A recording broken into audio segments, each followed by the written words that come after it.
So today I'm going to do a very unique video topic, and it's going to be something related to part 4, and we're going to talk about the death of Kira's first victim.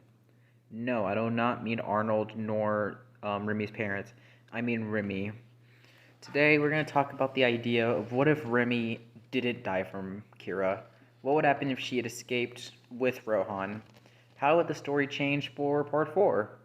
Well, I'm going to explain what could have come out of part 4 had Remie still been there.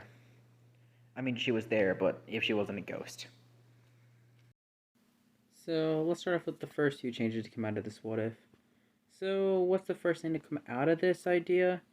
Well, had Remie survived, I guess the first real change is that the entire beginning half of 4 would not really change much. Like, everything from the first half of the story would go the same, technically. And I feel like the real change would probably be around the Kira arc debate, like when they started looking for Kira originally. So I'd say probably, if you want to make a rough estimation, I would probably have it be when, like, the original time when they meet the ghost alleyway. Maybe Rohan meets Remie and Koichi follows along with them. Remie would probably become a detective wanting to avenge her family. Arnold most likely dies from old age because dogs don't really live long lives, unfortunately. But she probably has a new dog to replace Arnold. And Remie probably gets a stand because Keicho or Kira might have stabbed her beforehand.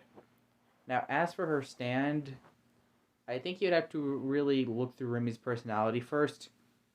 As for Remie's personality, she's someone who's very naive and caring, and would more than likely want what her biggest desire would be. At this point, had she survived, her biggest desire would probably be to protect Rohan and to figure out who murdered her family. So maybe it stands similar to Moody Blues in a way where it's good at solving crime. So we're going to say for the sake of the story, Remie Stan can solve crime. As for what Remie could do, I still think Shingeki would die.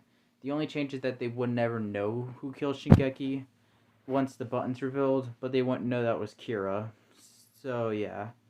Remie would probably assume Kira had something to do with it, and they probably wouldn't know if Shingeki died until much later, where they probably make the rough assumption that he's most likely dead. And I guess for like the sheer heart attack fight, that whole thing goes the same, but Remie would probably be there as well. And how would the story change with her? Well, with her stand being based around crime solving, I do believe she may find Kira earlier, but in the process get killed. So, like, maybe during the Chaotic Thursday fight, Remie ends up finding a lead that Kira's Kasaku. Kira finds her and kills her. That's probably how it happened. But overall, I don't really see 4 changing much.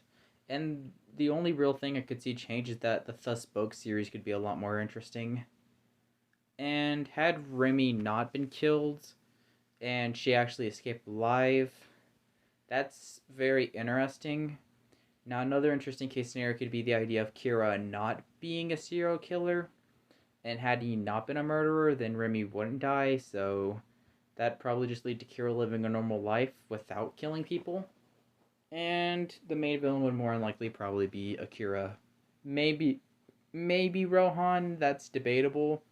I think it'd be cool, as I'm thinking about something like that could be an interesting JoJo what if. Like, what if Rohan was the main antagonist of Diamond is Unbreakable instead? But overall, nothing much would change in this kind of scenario. Ultimately, Remie would just be there and probably play a bigger role in the story and just be a mentor figure. She'd probably die against Kira, though, ultimately. But that's all for the video. Very short one, but whatever. Thanks for watching, and I'll see y'all next time. Bye!